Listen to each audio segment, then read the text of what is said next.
नमस्कार, आपका सभी का आज के सत्संग में स्वागत है। ये सत्संग एक अच्छा अवसर है हम सभी साथों का आपस में जुड़ने के लिए। कोई उलझन है, कोई सुझाव है, उन पे बात की जा सकती है या किसी भी विषय में जो आध्यात्मिक से संबंध रखता है, उस पे हम बात करके एक दूसरे के संशयों का निवारण कर सकते हैं। तो आज कुछ जो प्रश्न आए मैं यहाँ पर पेस्ट करता हूँ। तो उसमें सबसे पहले एक सुझाव आया था राजीव का कि आगे किसी सत्संग में मौन पर मार्गदर्शन देने की कृपा करें। तो यहीं से शुरुआत करते हैं कि एक मौन क्या है?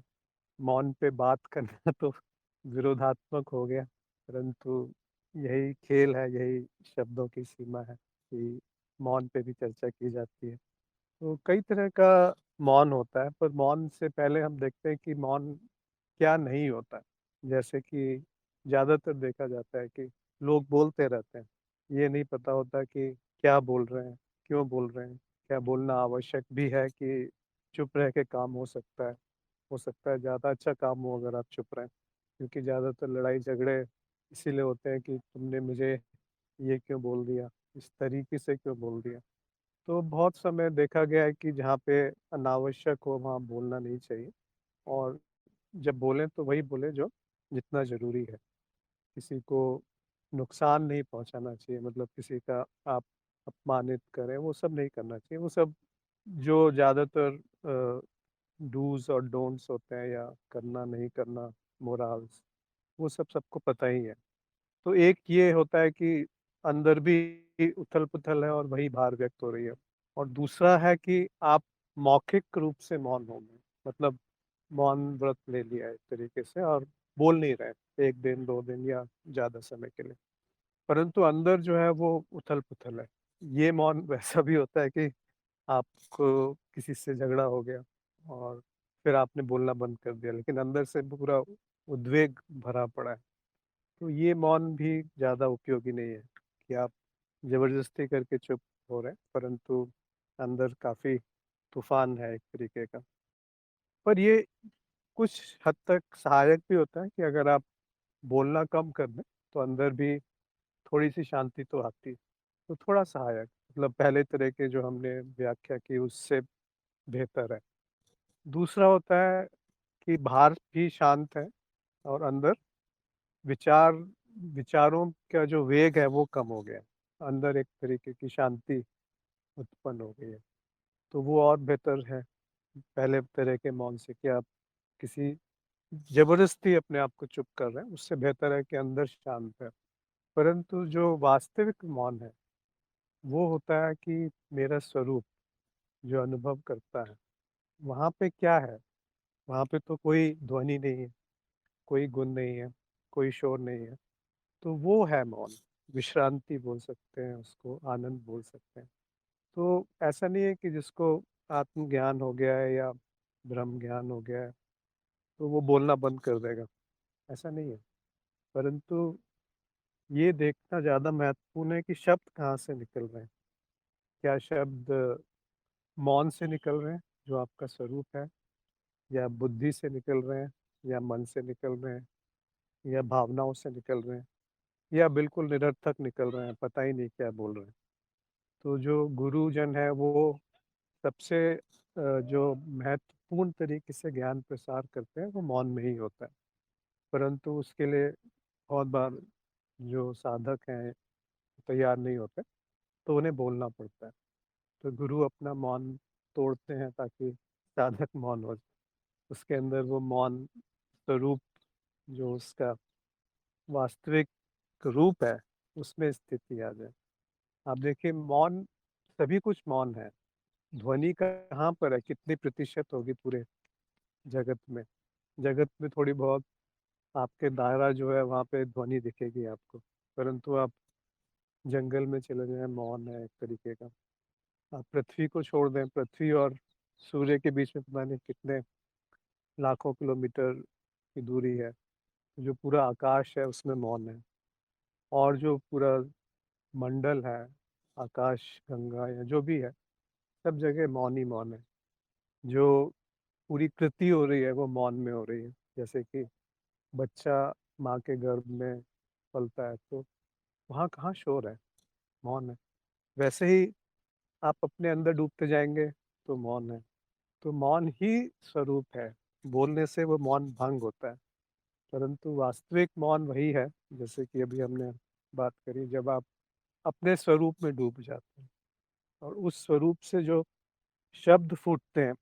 अब ये कहना भी ठीक नहीं है जैसे कि बड़े-बड़े महर्षि हुए हैं या योगी या ज्ञानी हुए हैं, कि वो उनको ज्ञान हो गया तो फिर वो मौन हो गए।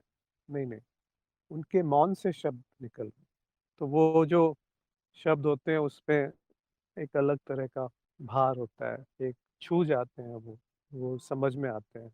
और अगर आपके अंदर उथल-पुथल है तो आप बेशक बहुत ज्ञान की बातें कर रहे हैं, वो किसी को समझ नहीं आती, क्योंकि वो मौन से ही ज्ञान प्रसार होता है। तो अगर आप समझें कि आत्मज्ञान या ब्रह्म ज्ञान बिना गुरु के हो जाएगा, वो असंभव है, क्योंकि जो गुरु का मौन है, वो जब संपर्क में आता है साधक के, तब वो ज्ञान पकड़ में आता है। नहीं तो सालों या सालों क्या जन्म बीत जाएँगे, समझ में नहीं आएगा कि ये जो वाक्य लिखे हैं इनका क्या अर्थ है, जो शास्त्रों में लिखे हैं। और शास्त्रों में भी जो लिखा है वो भी तो किसी का अनुभव था, किसी गुरुजन की कही हुई बात थी। परंतु वो जो गुरुजन अभी है नहीं, अगर बहुत पुराने शास्त्र हैं या बहुत पुरानी किताब है, तो आप उनसे कैसे पूछेंगे कि जो उन्होंने लिखा है उसका अर्थ क्या है? इसीलिए एक अध्यात्म में एक जीवित गुरु, बाद में गुरु तो मौन है ही, साधक भी मौन हो जाता है। और मौन में क्या भेद रहेगा? तो इस तरीके से समझें कि मौन मेरा स्वरूप है, सारी सृष्टि मौन है। मैं खुद को मौन कर लूँ तो वही सबसे उत्तम स्थिति है, जहाँ पर कि आपको अपने प्रश्नों के उत्तर मिलने लगेंगे। फिर किसी से आपको ये नहीं रहता कि ये जो मैंने सोचा है या जो लिखा है, किसी से पुष्टि करा लूँ कि ये सही है कि गलत है। अंदर से इतना विश्वास जागृत हो जाता है कि जो कहा गया है या जो सोच रहे हैं, उसमें त्रुटि थोड़ी बहुत हो सकती है, परंतु मौलिक रूप से वह सही है। मतलब उसमें कुछ मौलिक गलती नहीं है। तो छोटी-मोटी प्रश्न रह भी जाएँ तो उनके लिए ज़्यादा परेशान होने की आवश्यकता नहीं रह होनी चाहिए, क्योंकि जैसे-जैसे आप आगे बढ़ते जाएँगे, वैसे-वैसे आप देखेंगे कि मौन गहरा हो जाता है। ऐसा नहीं कि मौन में अलग-अलग स्तर हैं, परंतु सापेक्षिक रूप से या रिलेटिवली हम लोग कह सकते हैं कि जैसे-जैसे आपके प्रश्न समाप्त होते जाएँगे, तो एक ठहराव आता है और उस ठहराव से जो गति उभरेगी, उसमें कुछ अर्थ होगा। तो आप जब शब्द भी आते हैं, तो शब्द कहाँ से उपज रहे हैं? मौन से उपजते हैं। जब मौन है, उसके बाद एक अर्थ आता है, उसके बाद उसको आप शब्दों में बयान करते हैं। तो शब्द तो तीसरा स्तर हो गया ना। पहले आप हैं, फिर एक विचारों से पहले की जो स्थिति है, वहाँ पे कुछ होता है गति, फिर विचार उत्पन्न होते हैं, फिर वो शब्दों में व्यक्त होते हैं या कर्मों में व्यक्त होते हैं, फिर वो संचार होता है। फिर दूसरा जो है वो अपनी मनोस्थिति के हिसाब से उसको ग्रहण करता है। तो जब हम देख लेते हैं कि सब कुछ मैं ही हूँ और सब कुछ मुझ में है, फिर ये मैं भी छूट जाता है, केवल होनापन रह जाता है, वही अद्वैत है, वही परम स्थिति कह सकते हैं, वही परम ज्ञान है और वो अभी भी है। अगर अद्वैत अभी नहीं दिख रहा है तो कब दिखेगा? इसीलिए उस अद्वैत एक शब्द में पूरा का पूरा अध्यात्म जो है ज्ञान मार्ग का, वो एक तरीके से समा रखा है। क्योंकि अद्वैत का अर्थ है कि केवल अनुभव क्रिया का होना या होना मात्र। उसमें शायद मैं भी एक अनुभव के रूप में आ जाएगा और जो चित्त की विभाजन वृत्ति है वो भी एक अनुभव के रूप में प्रकट होती है। तो वो केवल दिखता है कि है ऐसा और और कुछ नहीं, बस है। वही मैं हूँ, वही आप हैं और वही ये अस्तित्व है। तो सारा अस्तित्व वही है जहाँ आप हैं, सारा संसार वही है जहाँ आप हैं। कल ही शायद गुरुजी ने अंग्रेजी के सत्संग में कहा था कि जो जगत है और जो शरीर है और जो मन है या स्मृति है, तीनों एक साथ उत्पन्न होते हैं और एक साथ विलय होते हैं। कभी अलग नहीं होंगे ये तीन, क्योंकि 3 है ही नहीं, 1 ही है। तो उसको इस पे मनन कीजिए कि ये जगत, शरीर और मन अलग अलग प्रतीत हो सकते हों, परंतु वो अलग नहीं है एक। कैसे एक है, इस पे सब लोग थोड़ा मनन करें तो बहुत जल्दी समझ में आ जाएगा। वही अद्वैत है और वही मौन की स्थिति है। फिर कहने के लिए क्या रह गया? जैसे आपने कुछ कहा, वो एक तरीके का झूठ हो गया, क्योंकि उसको बयान भी नहीं कर सकते ना कि अद्वैत क्या है। जिसको जो निर्वचनीय है, मतलब जिसके बारे में कुछ कहना मूर्खता ही है एक तरीके से, या अचिंतनीय है, जिसके बारे में आप सोच ही नहीं सकते। पर इसका अर्थ ये नहीं कि उसका ज्ञान नहीं होगा, उसका ज्ञान ही हो रहा है, केवल उसी का ज्ञान हो रहा है बल्कि। जैसे कि एक शायद पहले भी हमने चर्चा करी थी कि प्रकाश है, तो प्रकाश आपको वैसे नहीं दिखेगा जब तक कुछ अवरोध नहीं आएगा। जैसे पेड़ आता है तो उससे जो प्रतिबिंब प्रकाश का होता है, तो आपको प्रकाश दिख रहा है, पेड़ थोड़ी दिखता है। परंतु हर आपकी दृष्टि में प्रकाश है, पर प्रकाश को आप वैसे देखने जाएं तो नहीं दिखेगा जब तक कुछ ना कुछ वस्तु वस्तु भी एक कल्पना मात्र ही है, क्योंकि प्रकाश दिख रहा है। जब तक कुछ ना कुछ अवरोध नहीं है, जब तक कुछ ना कुछ गति नहीं है, तो इस मौन में स्थिरता रखना ही निधि ध्यासन है। तो प्रश्न तो है, परंतु यहाँ पे अगर जो लोग सत्संग में जुड़े हैं, कुछ अगर अपना सुझाव, प्रश्न या कुछ कहना चाहते हैं तो अनम्यूट करके कह भी सकते हैं। ये क्योंकि एक तरीके से संवाद होना बहुत अच्छा रहता है सत्संग में, एक मोनोलॉग नहीं रहना चाहिए। तो आगे चलते हैं। कुणाल ने पूछा है कि सही गलत के चुनाव के बाद व्यक्ति में अपने चुनाव को लेकर कर्ता भाव स्वाभाविक रूप से आ जाता है। एक साधक इसे तर्क के आधार पर कैसे देखे ताकि उसके हर चुनाव में कर्ता भाव का अभाव हो। इसमें थोड़ा विरोध है इस प्रश्न में ही, क्योंकि जब आप कहते हैं कि चुनाव, तो चुनाव शब्द मतलब यानी कि चुनाव कोई कर रहा है ना, तो वो तो कर्ता भाव पहले से ही आ गया।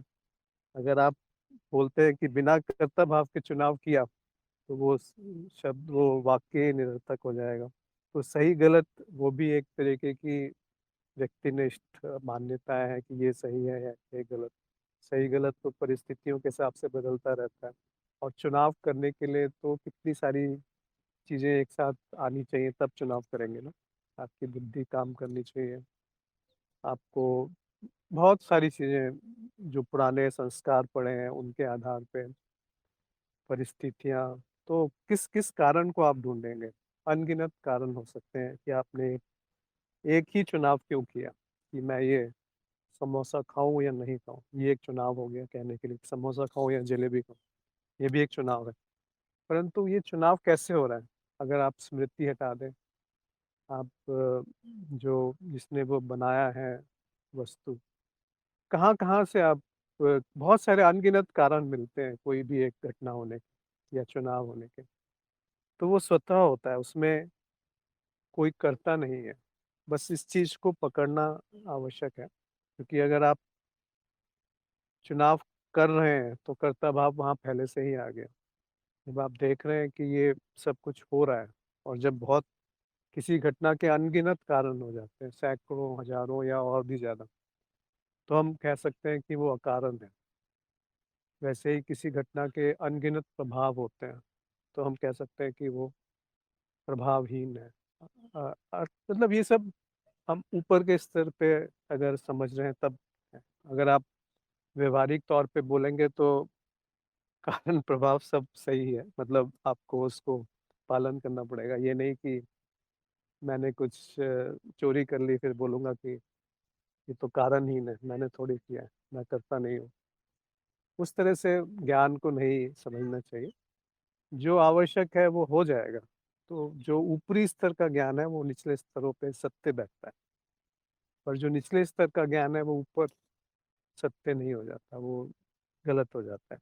उस तरीके से हम अलग अलग उसको छांट सकते हैं, विभाजन कर सकते हैं कि किस स्तर पे क्या व्यवहार व्यवहार उचित है। जैसे हम मौन की बात कर रहे थे, तो मौन जो है वो, जब व्यक्ति अंदर से मौन है, वो व्यक्ति जब कुछ कहता है तो उसका अर्थ होता है।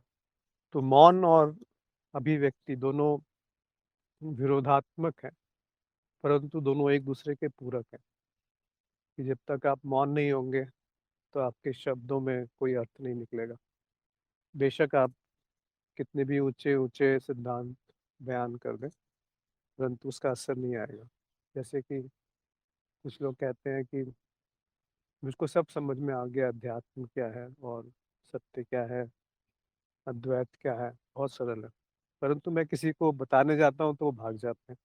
तो ये ऐसा क्यों होता है कि कोई गुरुजन जो होते हैं बड़े-बड़े, वो जब कहते हैं तो लोग मंत्रमुग्ध होके बैठ जाते हैं, देखते हैं, सुनते हैं। और कई बार कुछ लोग जो जानते हैं, वो जब कहते हैं तो किसी को कोई इसमें रुचि नहीं रहती।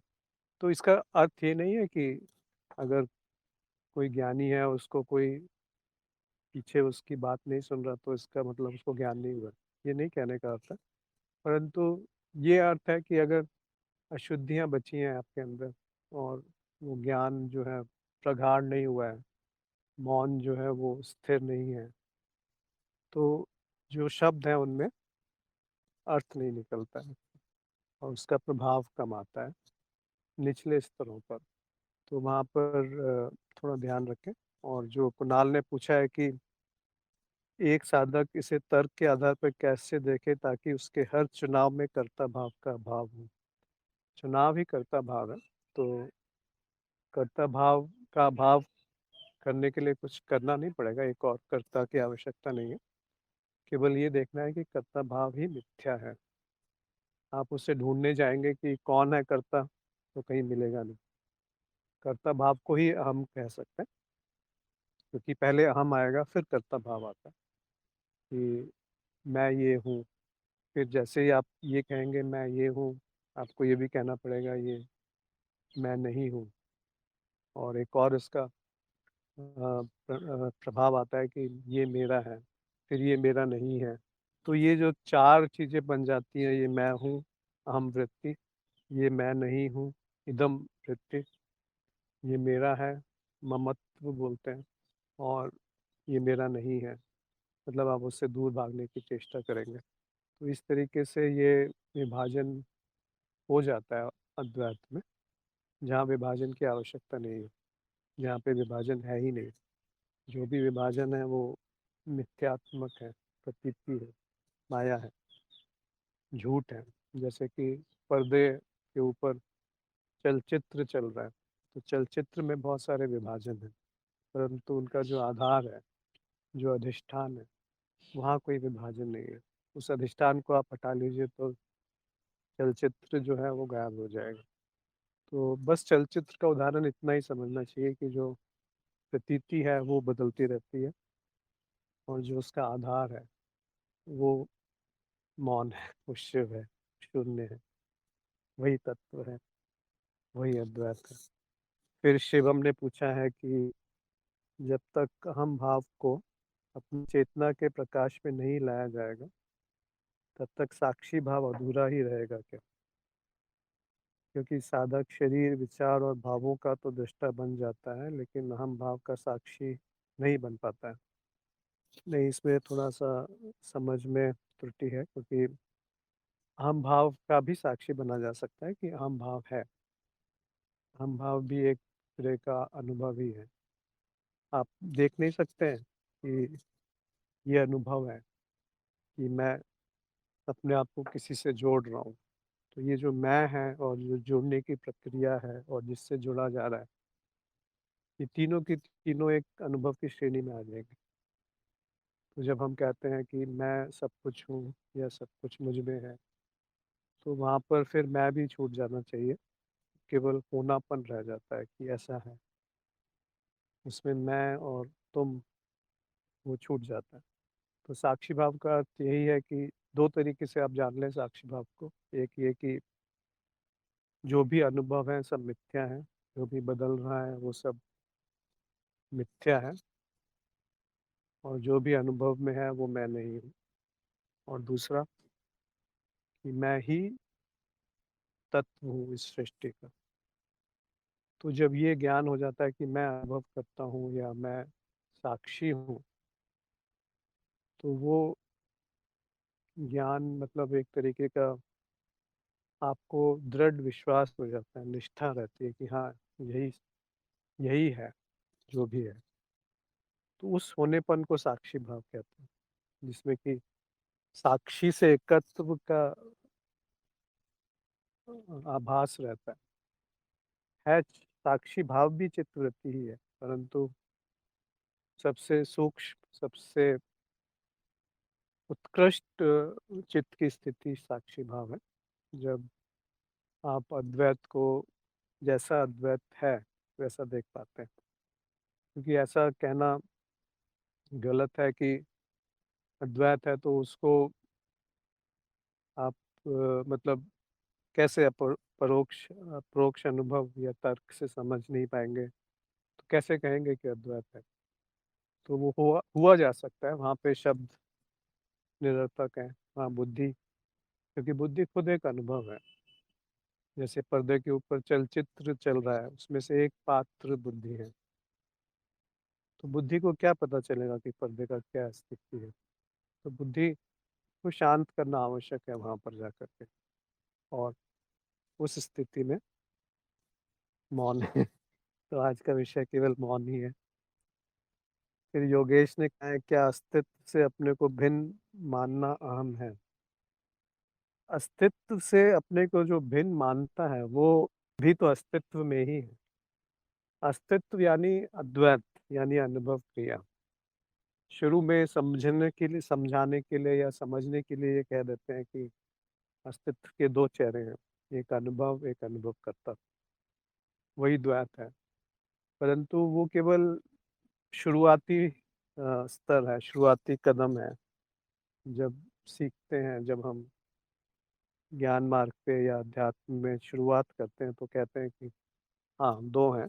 एक अनुभव करता है जो कि निर्गुण है, निराकार है, अजन्मा है, सत्य है, अपरिवर्तनीय है, निर्विकार है।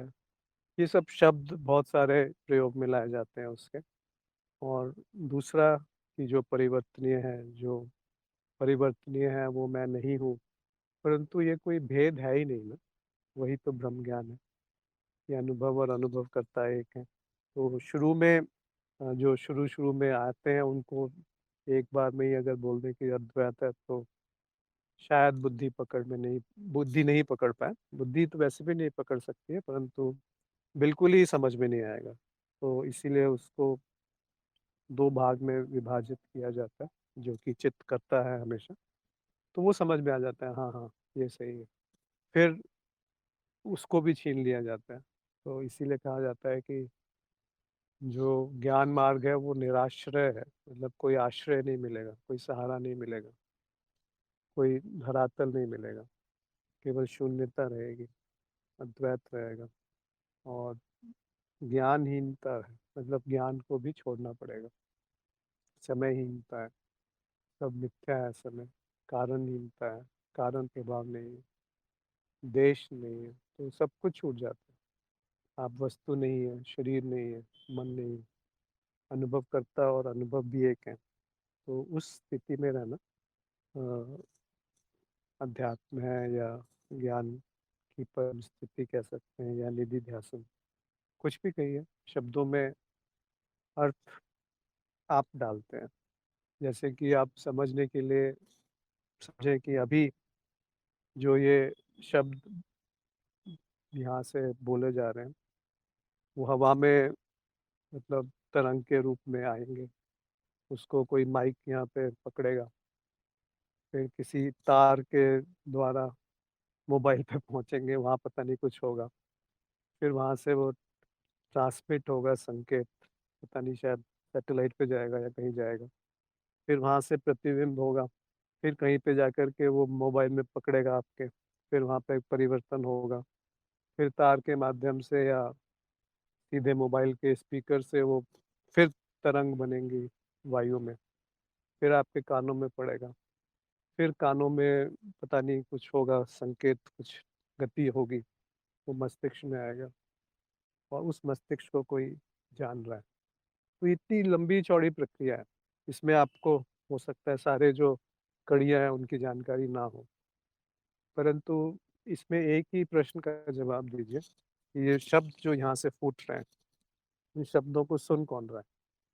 क्या उन शब्दों को वो माइक सुन रहा है? क्या उन शब्दों को वो तार सुन रहा है? क्या उन शब्दों को मोबाइल सुन रहा है? क्या उन शब्दों को हवा सुन रही है? क्या उन शब्दों को वो जो सैटेलाइट सुन रहा है, या रिसीवर सुन रहा है, या कान सुन रहे हैं, या मस्तिष्क सुन रहा है? जब इस प्रश्न को आप जो यहाँ पर हैं, कोई बताना चाहेगा कि कौन सुन रहा है इन शब्दों को? कोई अपना अनुभव साझा करना चाहेगा कि ये सुन कौन रहा है? शब्द तो फूट रहे हैं, परंतु कोई सुनने वाला है या वो हवा में ही जा रहे हैं? अगर सुनने वाला कोई है, तो कौन है जो सुन रहा है? आवाज़ आ रही है ना मेरी? ठीक है। तो देखिए, ये कैसे निर्णय लिया जाए कि कौन सुन रहा है? और बहुत थोड़ा-सा आप तर्क का प्रयोग करेंगे तो समझ में आ जाएगा कि ये हवा तो नहीं सुन रही, हवा में तो तरंग है। मोबाइल भी नहीं सुन रहा है, क्योंकि मोबाइल तो एक मशीन है जहाँ पे कुछ रिकॉर्डिंग हो रही। ये तार भी नहीं सुन रहे हैं, तारों में तो एक तरंग, विद्युत तरंग या इलेक्ट्रिक सिग्नल वो निकल रहा है। एक मेमोरी चिप है कहीं पे मोबाइल में जहाँ पे कुछ स्टोर हो रहा होगा शायद। तो कौन सुन रहा है? ये तो अ, आप अभी देख के बताइए, यहाँ पे कुछ बुद्धि का, कुछ शास्त्रों का, कुछ उसका नहीं, जो प्रत्यक्ष अनुभव है, जो परोक्ष अनुभव है, कौन सुन रहा है?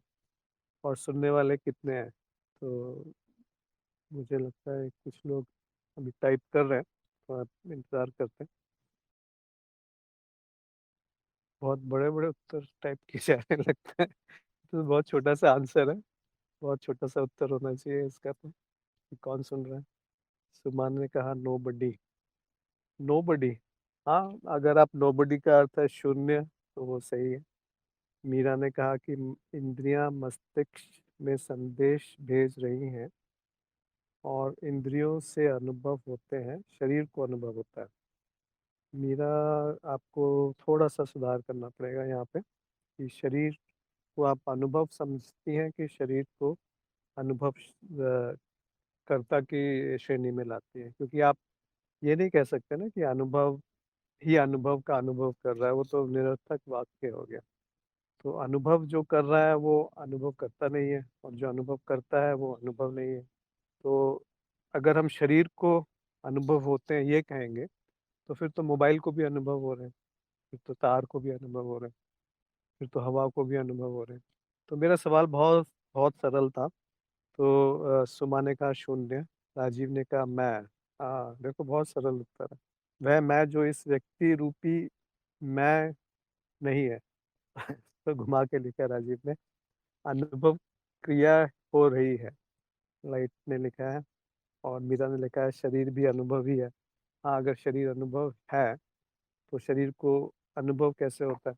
शरीर तो एक मोबाइल की तरह मशीन है, जड़ है। उसमें से आप ढूंढ के निकालिए कि क्या है जिसको अनुभव हो रहा है।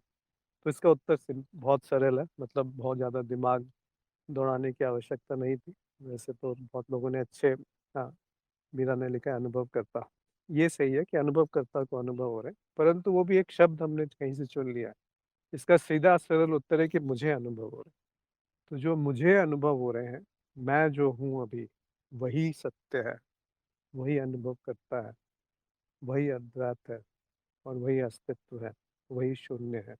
तो वो जो मैं है, उसकी स्थिति इतनी गाढ़ी हो जाती है, ठोस हो जाती है कि वो अद्वैत में स्थिर हो गई एक तरीके से, मतलब उसको अपना खुद का खालीपन दिख जाता है, परंतु वो है, इसको नकारा नहीं जा सकता।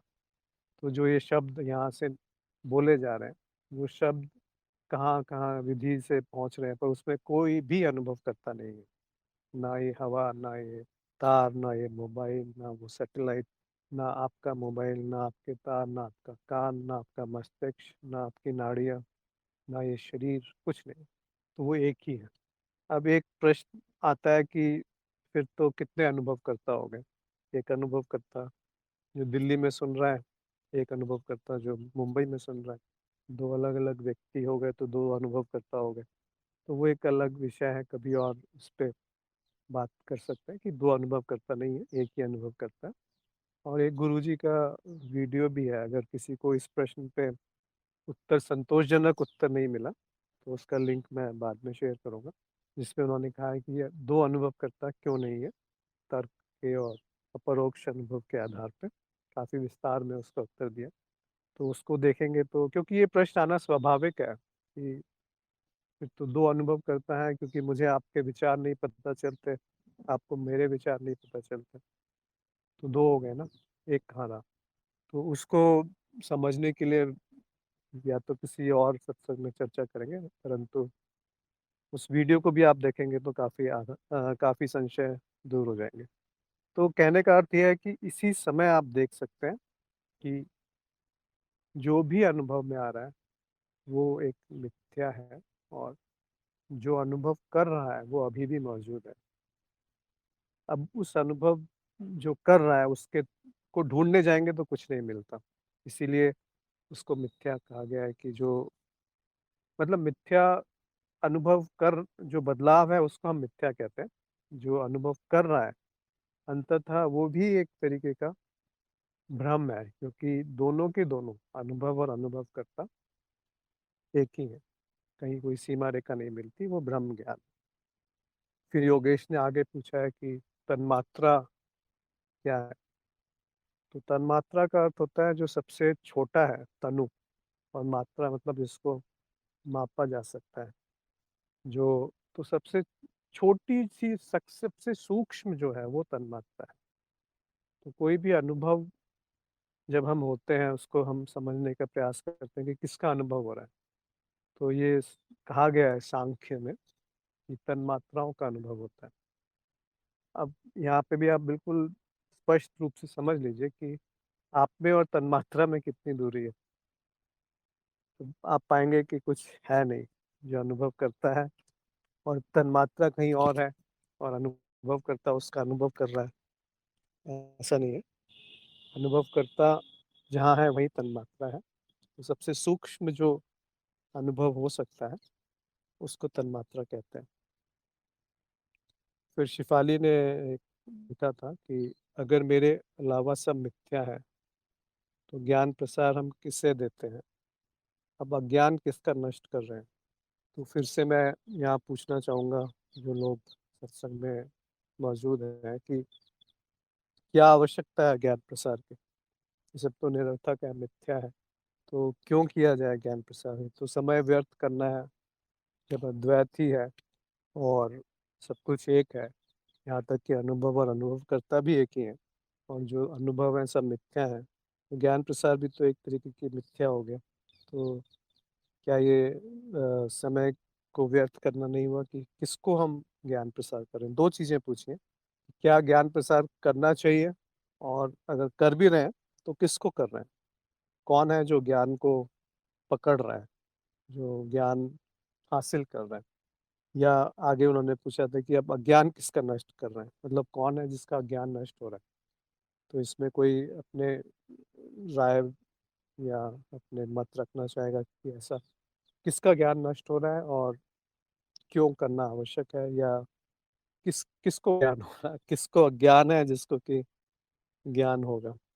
देखिए, मेरे को लगता है यहाँ पे ज़्यादातर सभी को इस प्रश्न का उत्तर कहीं न कहीं जो गुरुजी परीक्षा लेते हैं उसमें भी कई बार पूछा गया है कि भई ये किसको आत्मज्ञान होता है? तो उसका उत्तर जो निकल के आता है वो बड़ा विचित्र आता है कि शायद मेरा कुछ लोग टाइप भी कर रहे हैं, तो 1 मिनट रुक जाता है। परंतु ये प्रश्न वाजिब है कि क्यों इतना झंझट लेना कि ज्ञान प्रसार कर रहे हैं, और इसका अर्थ क्या है? किसको ज्ञान है, किसको अज्ञान है, जिसका ज्ञान नाश होगा, और किसको कौन है जो ज्ञान दे रहा है? क्या वहाँ पे 2 हैं? अगर जो ज्ञान दे रहा है वो 2 समझ कर के ज्ञान दे रहा है, तो ज्ञान प्रसार नहीं होगा। और अगर जो अज्ञान है, वो चलिए इसका उत्तर मैं ही दे देता हूँ, थोड़ा समय लग रहा है। मीरा ने लिखा है कि मिथ्या के ऊपर आने के लिए मिथ्या ही उपयोग में लाना चाहिए। बुद्धि का विकास क्रम मिथ्या के उपयोग से ही होगा। ऐसे ज्ञान भी अंत में मिथ्या है। जी, बिल्कुल सही है। तो इसको समझना ऐसे पड़ेगा, जो प्रश्न आपने पूछा है कि किसी को ज्ञान नहीं होता। किसी को अज्ञान भी नहीं होता। केवल अज्ञान ये होता है कि जो मैं समझ रहा था कि मैं कुछ हूँ, ये अज्ञान है, वो अज्ञान का नाश होता है। तो जो मीरा ने लिखा है बिल्कुल सही है कि मिथ्या में मिथ्या का ही उपयोग करना पड़ता है, या आप ये कहिए कि माया का ही उपयोग करके माया से पार जाना है। तो ये नहीं कह सकते कि ये निरर्थक था ज्ञान देना। अगर आपको आत्मज्ञान हो गया है, ब्रह्म ज्ञान हो गया है, मौन पूरा हो गया है, तो ज़रूरी नहीं है कि आप फिर ज्ञान प्रसार करें। परंतु जो प्रारब्ध है वो रहता है, कि क्या करेंगे आप? एक है कि जो प्रिय है वो करते रहिए, बहुत सरल जीवन जिए जिए और जो कोई सामने आ जाए पूछ ले, उसको बता दें। दूसरा है कि जो खाली समय है उसमें कुछ उल्टी-सीधी हरकतें करने से तो अच्छा है कि कुछ समय व्यर्थ करने से अच्छा है कि उसको जो लोग मतलब थोड़ा तैयार हैं, जो कि दुखों से परेशान हैं, जीवन से परेशान हैं, जिन्होंने इस सबको सत्य मान लिया है जगत को, जो एक तरह से बाउंड्री लाइन पे बैठे हैं। क्योंकि अगर गुरु आपके पास नहीं आते चलकर, तो आपको भी ये ज्ञान कभी नहीं होता कि मैं जो है वो मिथ्या है, जो अहम है वो मिथ्या है। तो किसी ने तो दिया ज्ञान, किसी ने तो इतनी जिसमें इतनी प्रेम था कि वो उसने अपने अनुभव साझा किए और उस मौन का संचार किया। तो ज्ञानी भी अलग-अलग तरीके के ज्ञानी होते हैं, किसी नियम में बाँधना उचित नहीं है। तो कुछ ज्ञान प्रसार करते हैं, कुछ मौन हो जाते हैं, कुछ सरल जीवन जीते हैं, तो कोई नियम नहीं है। आपकी इच्छा है तो कीजिए, आपको मन से नहीं लगता कि आवश्यक नहीं है तो मत कीजिए। तो इसमें कोई नियम नहीं बाँटा जा सकता, परंतु ज्ञान प्रसार करने में ये होता है कि जो आपके अज्ञान की अवधारणाएँ हैं, वो धीरे-धीरे टूटने लगती हैं और पूरा नाश हो जाता है एक तरीके से। तो राजीव ने लिखा है कि बस हो रहा है, ज्ञान जटिलता से सरलता की ओर की दिशा है, पृथकता से एकता की ओर की दिशा में हो रहा प्रयास है। हाँ, राजीव का भी बहुत अच्छी समझ है, वही जो मीरा ने लिखा कि जो सरल है, जो जटिल है, वो मिथ्या है। सत्य जो है बहुत सरल हो जाता है। धीरे-धीरे करके जैसे हम नाद पे आते हैं, तो वो सबसे मौलिक परिवर्तन है। एक स्थिति से दूसरी स्थिति में बदलाव। फिर वो जटिल रचनाएँ हो जाती हैं, शरीर, इंद्रियाँ, मन, बुद्धि अलग-अलग पड़ते हैं, परंतु जो सबसे सरल है, वही सत्य है। फिर नाद भी एक तरीके से मिथ्या ही जान पड़ेगा, तो अनुभव करता तो और सरल है और अद्वैत में तो अनुभवकर्ता, अनुभव दोनों ही एक तरह से विलय हो जाते हैं। फिर शिफाली का दूसरा प्रश्न था कि मिथ्या का अज्ञान क्यों नष्ट कर रहे हैं? मिथ्या का अज्ञान मिथ्या का नहीं होता, ज्ञान होता है अपने स्वरूप का। अज्ञान मिथ्या का भी हो सकता है, परंतु वो हमारा उद्देश्य नहीं है। अपने स्वरूप का जो अज्ञान है, उसका उसको नष्ट करना उद्देश्य है। मिथ्या में तो अज्ञान रह भी जाए तो क्या अंतर पड़ता है?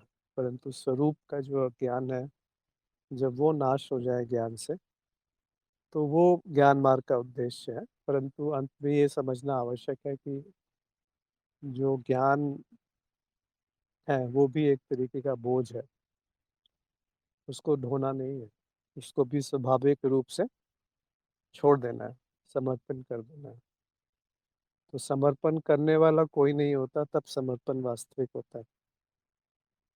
तो वही कर्ता भाव की बात हुई कि कोई कर नहीं रहा है ये सब हो रहा है और होते आप ये जान जाते हैं कि बुद्धि से अनुभवकर्ता को नहीं समझा जा सकता, तो बुद्धि को छोड़ देते हैं। उसमें जो सरलता है, जो इन्होंने लिखा राजीव ने, तो जटिल से सरल, जैसे कि आइंस्टाइन ने लिख दिया E equal to M C square, बहुत छोटा सा फॉर्मूला दिखता है, परंतु वो बहुत सरल है और कितने जटिल प्रक्रियाओं के बाद उन्होंने ये निकाला होगा। तो जो सत्य है वो बहुत सरल होता है, जो झूठ है वो जटिल होता है। जैसे आप व्यवहारिक रूप से भी पकड़िए कि आप कुछ कुछ किया आपने दिन में और शाम को आके किसी को बता रहे हैं और आप वो छुपाना चाहते हैं, तो वो जटिल हो जाएगी परिस्थिति। फिर आपको याद रखना पड़ेगा कि मैंने उसको ये कहा था और ये हुआ था पर मैंने ये कहा था। तो वो जटिल हो गया ना, क्योंकि बाद में हो सकता है भूल जाएँ और सही बात निकल जाए गलती से। आइंस्टाइन ने जो कहा वो बहुत सरल तरीके से कह दिया। तो सत्य जो है वो बहुत सरल है, जो झूठ है वो जटिल हो जाता है। अगर आपने दिन में जो किया वही आके बयान कर दिया तो उसको फिर याद नहीं रखना पड़ता, बुद्धि पे जोर नहीं देना पड़ता कि 1 साल बाद भी अगर आप बोलेंगे तो यही कहेंगे कि मैं भूल गया, या जो हुआ वो बता देंगे। जबकि झूठ अगर आपने कहा है तो वो बहुत जटिल हो जाएगी प्रक्रिया। राजीव ने कहा है कि मौन गुरु से मुखी गुरु ही श्रेष्ठ है, जैसे श्री तरुण गुरु जी, क्योंकि वही हम जैसे अज्ञानियों पर कृपा करते हैं। जी, बहुत सही कहा आपने कि अगर आपको आत्मज्ञान हो गया, ब्रह्म ज्ञान हो गया, मौन हो गए, समाधि में चले गए और एक गुफा में जाके आप बैठ गए, फिर उसके बाद जब प्रारब्ध खत्म होगा, आपकी मृत्यु हो गई। तो वो मौन भी अच्छा है, वो ज्ञान भी अच्छा है, परंतु जो दयावश, जो प्रेमवश, जिनको हम बोधिसत्व बोलते हैं, कि वो एक तरह की अंदर प्रेम होता है कि जो, और मिथ्या ही सही, मिथ्या में जो दुख भोग रहे हैं, कम से कम उनका दुख का तो निवारण हो, जैसे मेरे दुख का निवारण हुआ। तो वो लोगों की मदद करते हैं, भली-भाँति जानते हुए कि कोई करता नहीं है, किसी की मदद नहीं की जा रही है, सब मिथ्या है, सब खेल है। पर खेल भी है तो खेल में अच्छी तरह से खेलना चाहिए ना, सुखपूर्वक, आनंदपूर्वक, शांतिपूर्वक, उसके नियमों के बंधन में रहते हुए। उसमें छल, उसमें घृणा, उसमें दुःख, उसमें ये सब ना रहे तो बहुत अच्छा है। तो वो स्वतः छूट जाता है, छल कपट, जब आप अपने स्वरूप में इकट्ठे हो गए। आप अपने आप को ही तो धोखा नहीं देंगे ना, कि मैं स्वयं को ही धोखा देता हूँ चलो आज। वो भी करते हैं लोग, ये अपने आप को ही धोखा देते हैं कि मैं ही कुछ और हूँ, वो दिखाने के लिए लोगों को। अंदर से जानते हैं कि मैं जो कह रहा हूँ वो हूँ नहीं। तो आगे चलते हैं।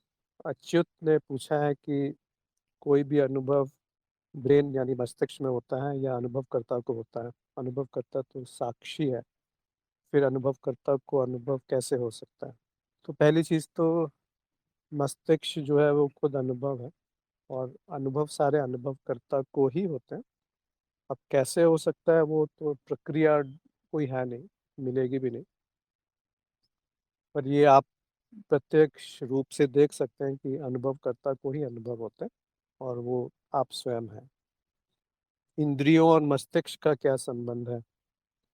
तो इंद्रियों और मस्तिष्क दोनों ही नाद रचनाएँ हैं, दोनों ही जड़ हैं। इंद्रियों से जो कुछ संकेत जो हैं वो मस्तिष्क में आके इकट्ठे होते हैं, और मस्तिष्क का भी अनुभव होता है, जैसे कि अलग-अलग जगह से ध्वनियाँ आ रही हैं, तो वो इस माइक में पड़ेंगी और एक जगह माइक से जो संकेत हैं वो मोबाइल पे इकट्ठे हो रहे हैं। तो मोबाइल की जो मेमोरी है या स्मृति है, जहाँ वो इकट्ठे हो रहे हैं, वो मस्तिष्क है। और उसमें चाहे ध्वनि हो या दृश्य हो, वो दोनों कैद हो सकते हैं अगर हम वीडियो ऑन कर दें मोबाइल का। तो अलग-अलग इंद्रियों से जो आपके शरीर में संकेत आ रहे हैं, वो कहीं अंकित होते हैं, एक जगह अंकित तो नहीं, एक जगह इकट्ठे होते हैं, उसको मस्तिष्क कहते हैं। और उस मस्तिष्क का जो अनुभव कर रहा है, वो अनुभव करता है। जो अभी हमने थोड़ी देर पहले चर्चा करी थी कि अनुभवकर्ता एक ही है, और वो स्वयं आप हैं, और 2 नहीं है अनुभवकर्ता, ये भी जानना आवश्यक है।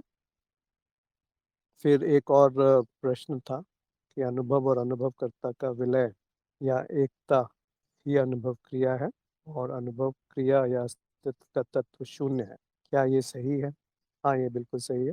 दोनों वाक्य बिल्कुल सही हैं कि अनुभव और अनुभवकर्ता जब विलय हो जाते हैं, उसी को अद्वैत कहते हैं। वही वही है, वही उसी को होनापन कहेंगे।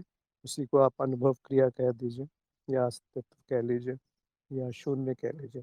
तो शून्य कहा जाता है क्योंकि जब आप ढूँढने जाएँगे तत्व कि अनुभवकर्ता का क्या तत्व है, तो वो शून्य मिलेगा।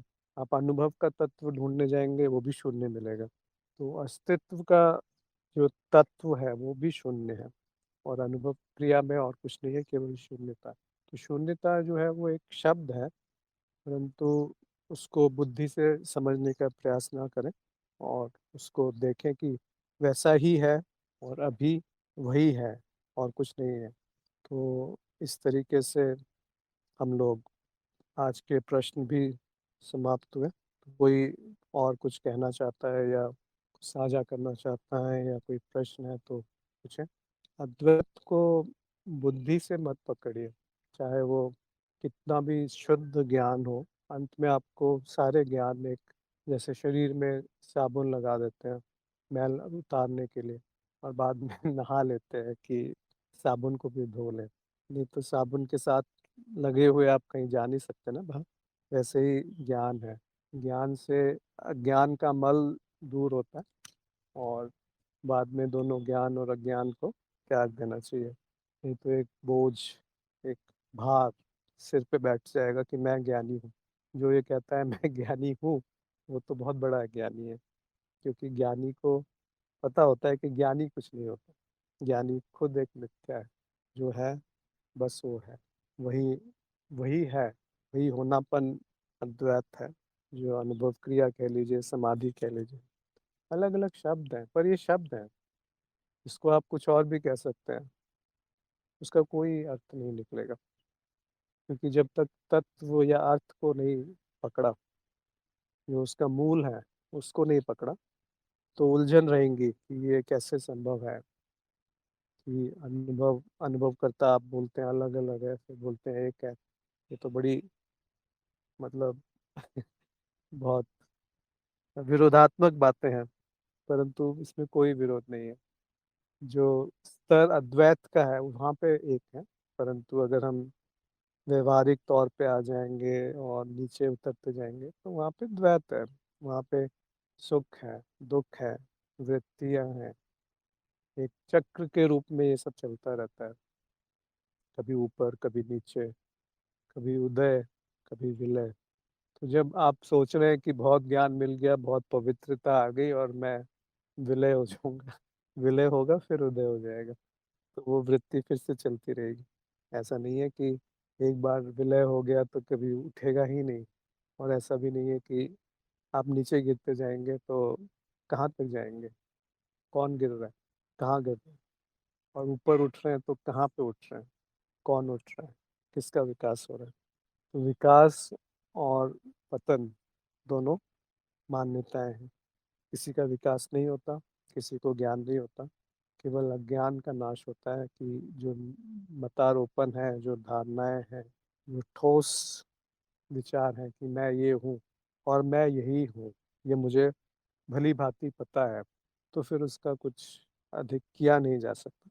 तो जब तक उन मतारोपण धारणाओं को छोड़ा नहीं जाए और वो छोड़ा स्वेच्छा से जाता है, कोई आपको पकड़ कर, बाँध कर फ़ोर्स नहीं कर सकता, मतलब ज़ोर-ज़बरदस्ती नहीं कर सकता कि हाँ, यही है, देख लो। नहीं, नहीं, जब तक आपको खुद नहीं दिखेगा, तो वो एक बहुत ही उलझन भरा मार्ग रहेगा। इसीलिए ज्ञान मार्ग को मार्गहीन मार्ग कहते हैं कि कोई मार्ग है ही नहीं। शुरू होते ही समाप्त हो जाता है, क्योंकि शुरू में ही आपको बता दिया जाता है कि ये ऐसा है, सत्य है, ये असत्य है, तुम ही अनुभव करता हो। बस वही मार्ग खत्म हो गया, तो मार्गहीन मार्ग है, अद्वैत है, अनुभव करता है एक है। फिर वो समझ में नहीं आता तो उसको पूरा वो प्रपंच एक तरीके से किया जाता है कि ये मिथ्या है, उसका बदलाव हो रहा है, एक नाद है, तरंगे हैं, इंद्रियाँ हैं, जगत है। प्रीति ने लिखा है कि ज्ञान मार्गी होते हुए भी एक ज्ञानी का विचार दूसरे ज्ञानी से क्यों नहीं मिलता है। देखिए, जो भी दोष है ना, वो द्वैत में है। पहली चीज़ तो ज्ञानी ही नहीं है कोई। अगर कोई ज्ञानी को यही ज्ञान होता है कि ज्ञानी नहीं है, कि मैं कुछ जानता हूँ या जान सकता हूँ, वो सब मिथ्या का ज्ञान होगा। तो जो मिथ्या में मिथ्या का ज्ञान कभी भी मिलेगा नहीं। 2 व्यक्ति जो हैं, वो अपने-अपने अनुभवों के आधार पे कुछ धारणा बना लेंगे, उनमें हमेशा भेदभाव रहेगा। परंतु हम तो पहुँच गए हैं कि अद्वैत है, या अनुभव क्रिया है, या अस्तित्व है, या अनुभव करता हूँ मैं। तो अनुभवकर्ता और अनुभवकर्ता में क्या भेद रहेगा? तो ज्ञानी और ज्ञानी में कोई भेद नहीं होता, क्योंकि जितने भी आप ज्ञानी पुरुषों को पढ़ेंगे, कितने भी शास्त्रों को आप पढ़ेंगे, अगर आपको मूल ज्ञान हो गया है, तो आप उसका तत्व पकड़ लेंगे। फिर कोई भटकाव नहीं होगा, कोई उलझन पैदा नहीं होगी कि रमन महर्षि ने कुछ कहा है, निसर्गदत्त महाराज ने, रमन महर्षि ने हृदय कहा कि हृदय रूपी जो है, वहाँ हम शून्य हो जाता है, गायब हो जाता है। निसर्गदत्त महाराज ने कॉन्शियसनेस कहा। अब ये शब्दों का खेल है, आप कुछ भी कह लीजिए, अवेयरनेस का। क्योंकि निसर्गदत्त महाराज तो मराठी में बोलते थे, उनके जो रूपांतर किया अंग्रेजी में, ज़्यादातर रूपांतर अंग्रेजी में किया गया। तो वो उन्होंने कॉन्शियसनेस, अवेयरनेस, इस तरह के शब्दों का प्रयोग किया है। तो ज्ञानी ज्ञानी में कोई भेद नहीं होता। ज्ञानी केवल इतना जानता है कि मैं ज्ञानी हूँ, यही सबसे बड़ा ज्ञान है, तो वो समर्पित हो जाता है। किसको समर्पित हो जाता है? अंततः वो स्वयं को समर्पित हो जाता है। और वो जो मौन है, उस मौन और दूसरे मौन में क्या भेद? जो निद्रा है, एक कुत्ते कुत्ता जब सोता है, बिल्ली जब सोती है, और इंसान जब सो रहा है, तो तीनों सो रहे हैं। तीनों की निद्रा में क्या भेद है? यहाँ जो आकाश दिख रहा है और आप जो आकाश देख रहे हैं, उसमें क्या भेद है? जो वायु है, वायु, उसमें क्या भेद है? जल में क्या भेद है? तो जब वायु, जल और आकाश जो कि स्थूल हैं, उनको देखने वाला सूक्ष्म है, जो उससे सूक्ष्म, जैसे कि विज्ञान में कहते हैं कि अगर आपको कोई तरंग पकड़नी है, और जिस उपकरण से वो पकड़ रहे हैं, तो उस उपकरण को आपको जांचना है कि वो सही पकड़ रहा है कि नहीं पकड़ रहा है, तो उससे 10 गुना सेंसिटिव, पता नहीं उसको हिंदी में क्या कहते हैं, संवेदनशील, नहीं, जो भी है, उससे 10 गुना सेंसिटिव इंस्ट्रूमेंट लाना पड़ेगा उसको पकड़ने के लिए, कि जो दूसरा इंस्ट्रूमेंट है वो सही काम कर रहा है कि नहीं कर रहा है। तो वैसे ही जो सूक्ष्म है, जो कि वायु को पकड़ रहा है, जो कि जल को देख रहा है, जो कि आकाश को भी देख पा रहा है, तो जब ये तीन एक हैं, कोई भेद नहीं है इनमें, तो वो जो देख रहा है इनको, मान के चलिए कि मन, वो कैसे अलग अलग हो गए? तो मन में कोई भेद नहीं है, बुद्धि में कोई भेद नहीं है, भावनाओं में कोई भेद नहीं है। क्या भेद है? आपको जब क्रोध आता है, मुझे जब क्रोध आता है, इसकी अभिव्यक्ति अलग अलग है। परंतु क्रोध क्रोध में क्या भेद है? पीड़ा में क्या भेद? सुख में क्या भेद है? आनंद में क्या भेद है? भावनाओं में, इच्छाओं में क्या भेद है? तरंगे ही तो है। स्मृति में क्या भेद है? सीमा कहाँ है? तो अनुभवकर्ता में कैसे भेद हो गया? और अस्तित्व में तो सब एक ही है, तो वहाँ पे तो वैसे ही सारे भेद समाप्त हो गए। तो भेद कौन करता है? चित्त करता है। तो चित्त के स्तर पे, माया के स्तर पे, मिथ्या के स्तर पे सब भेद है, सब लड़ाई है, सब झगड़ा है, सब वाद है, विवाद है, या विचार जो है वो नहीं मिलते। तो अगर कोई ज्ञानी बोलता है कि जो दूसरा कोई ज्ञानी है, और वो आपस में वाद विवाद कर रहे हैं, तो दोनों को ज्ञान नहीं हुआ है। क्योंकि ज्ञानी जो है, अगर उसको वास्तविक ज्ञान हो गया, तो वो मौन हो जाएगा, कि अगर सामने वाला उससे विवाद करेगा, तो वो मौन हो जाएगा। जब कोई सामने वाला उससे पूछेगा कि ये बताइए, मैं जानना चाहता हूँ, तब वो कुछ बोलेगा। विवाद नहीं करेंगे, झगड़ा नहीं करेंगे। तो अगर कोई झगड़ा करता हुआ दिख रहा है, तो समझ लीजिए कि उसको ज्ञान नहीं हुआ, सैद्धांतिक ज्ञान हुआ है, मौलिक ज्ञान नहीं हुआ, आत्मज्ञान नहीं हुआ, या ब्रह्म ज्ञान नहीं हुआ। तो ज्ञान तो बहुत सरल है, और ज्ञानी ज्ञानी को कभी आपस में झगड़ते हुए नहीं देखेंगे। तो विचार नहीं मिलते हैं तो ठीक है, विचार भी तो एक रूप से अनुभव है, मिथ्या है। विचार मिलेंगे भी कैसे? विचार के पीछे जो तत्व है वो मिल जाता है। तो विचारों में भेद रहने से भी आप अगर उसका जो अर्थ है उसको पकड़ लें, तो विचारों के भेद के परे चले जाएंगे। मुझे लगता है आज यहाँ पे हम समाप्त करते हैं, और सभी को, मतलब, अपना अज्ञान का नाश करते रहिए, जो आप हैं उसमें स्थिर रहिए। अनुभव कर्ता, अनुभव क्रिया, अनुभव अस्तित्व, चारों एक हैं और चारों में समानता देखना ही अद्वैत है। तो उस अद्वैत में स्थिति को ही निधिध्यासन कहते हैं। तो सबको बहुत-बहुत सबका आभार आज के सत्संग में जुड़ने के लिए। अगले शुक्रवार को हम लोग फिर से जुड़ेंगे और इस बीच अगर किसी का कोई प्रश्न हो या कोई सुझाव हो या कोई विचार साझा करना चाहते हैं तो भेज सकते हैं। सबका धन्यवाद।